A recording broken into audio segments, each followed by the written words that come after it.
Hi, my name is Liza Nesterova, and today I'm going to tell you about Oleg Orlov, co-chair of the Memorial Human Rights Group, Nobel Peace Prize laureate, avid fisher, voluntary hostage, and a real hero. At this very moment, he is at the special detention center in Sızrань, a city in central Russia. Small cell, 2 by 4 meters, constant video surveillance, and this is not his final destination. Orlov is being transported to a penal colony where he must serve a 2.5-year sentence over a single anti-war article.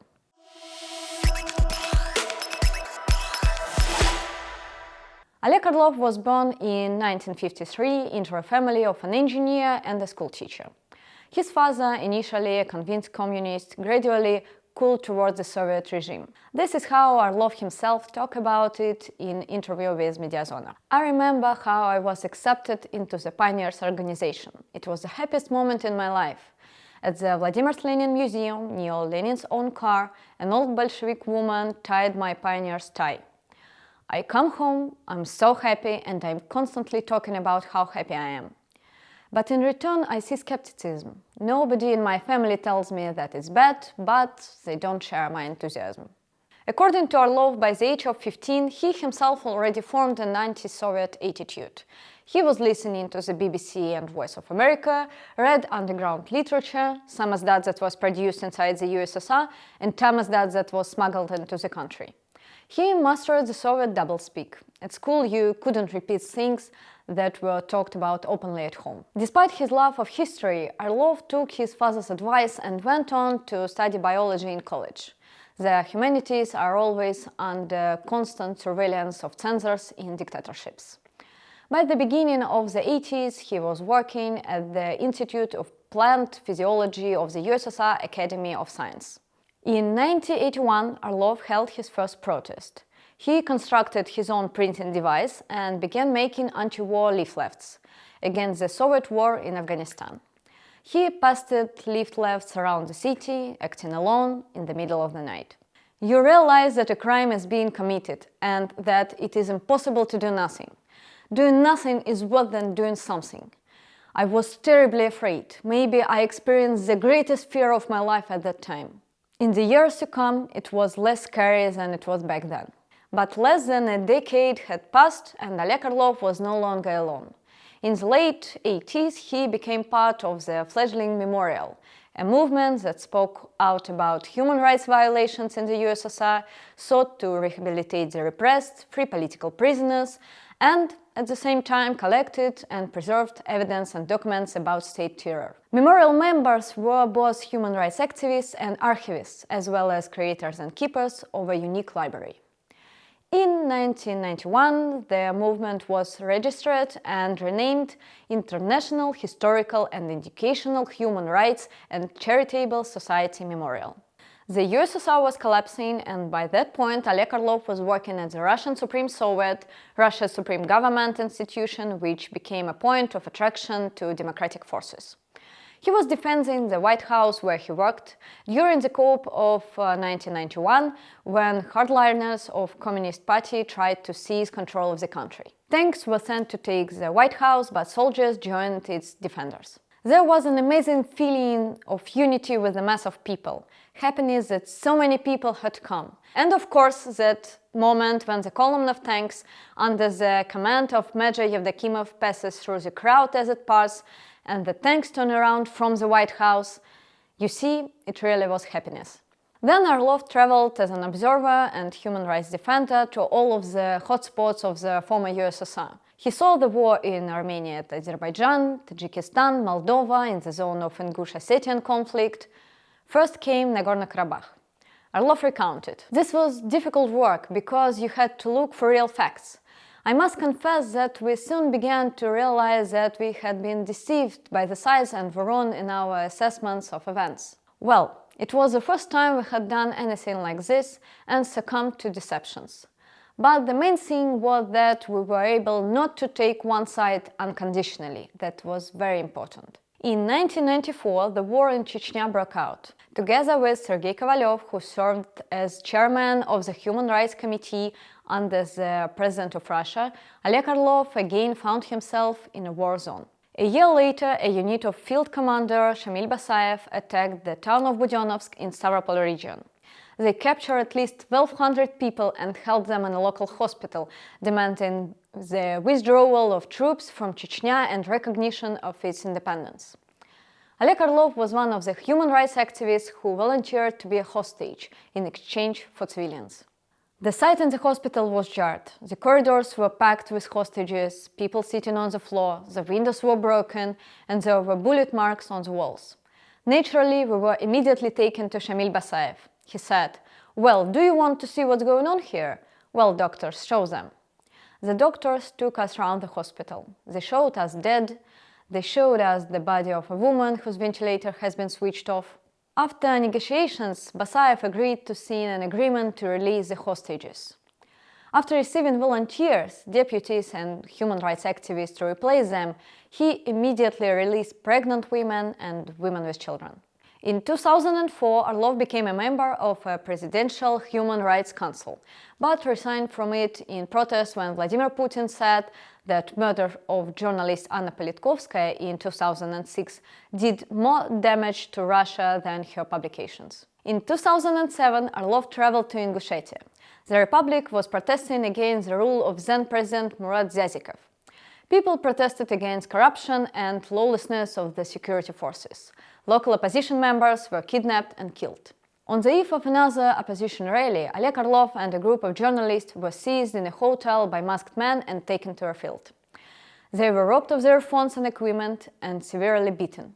They beat us in silence. Afterwards, one of them said that we were about to be shot. But then he added with a laugh, "It's a shame we didn't bring silencers." And they left. An hour before the attack, the police squad on duty at the hotel had left their posts on orders from their superiors. The car in which the kidnappers were taking Orlov was not stopped at any checkpoints on the way. After the kidnapping, a criminal case was opened, but under light pretext. The kidnapping, beating, and death threats were somehow overlooked by the investigators. And 4 years later, they suspended the case altogether. In 2009, Ramzan Kadyrov personally sued Orlov for an equivalent of $700, defending his honor and dignity. The human rights legend then held the Chechen head of state responsible for the murder on his memorial colleague Natalia Estemirova.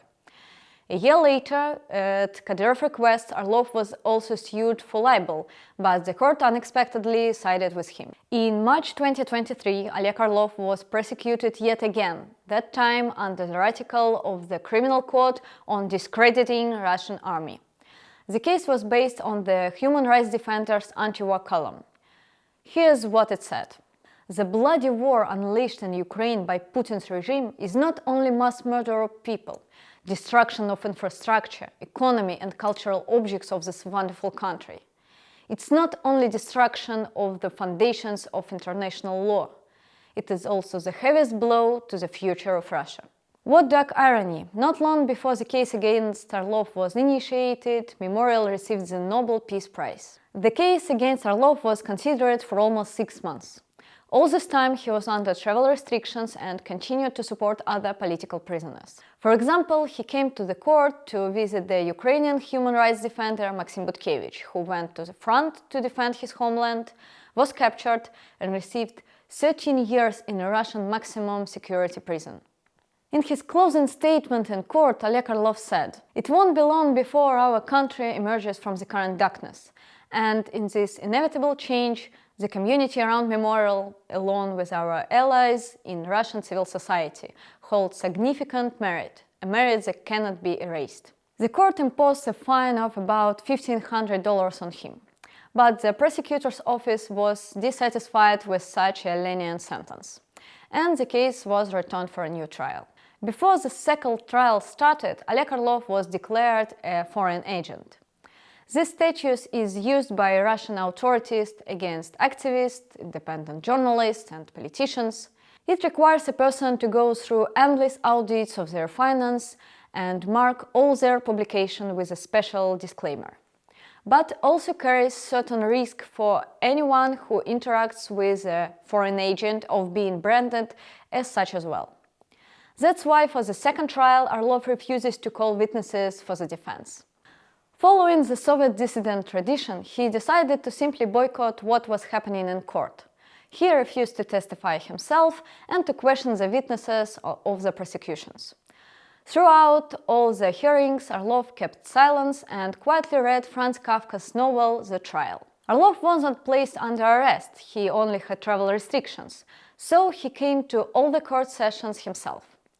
There was always a queue at the entrance, dozens of people came to support him.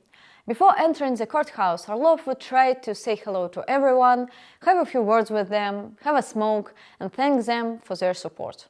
The prosecution had nothing to prove Orlov's guilt, so they used testimonies of evil clowns and city lunatics. One of the witnesses for the prosecutions was the executive director of the Veteran of Russia movement, Vadim Mironenko. In court, this man decided to assess Orlov's human rights work and blamed him for the two most horrific terrorist attacks of early 2000s. You here like to brag about your special role in the activities of Budyonnovsk. My personal opinion, you have done everything to make the terrorists escape retribution. You have the blood of the children of both Beslan and Nordost on your hands. At the second attempt, the court met the wishes of the prosecutor's office and sentenced Orlov to 2.5 years in a penal colony. Immediately after the verdict was announced, the human rights defender's wife, Tatyana Kasatkina, said, "The most important thing we have created is a team that will work regardless of whether Oleg is in prison or not. So we will work, we will live, and hope that one day what is happening now will end." The 70-year-old Oleg Orlov was taken away from the court by 15 armed law enforcers.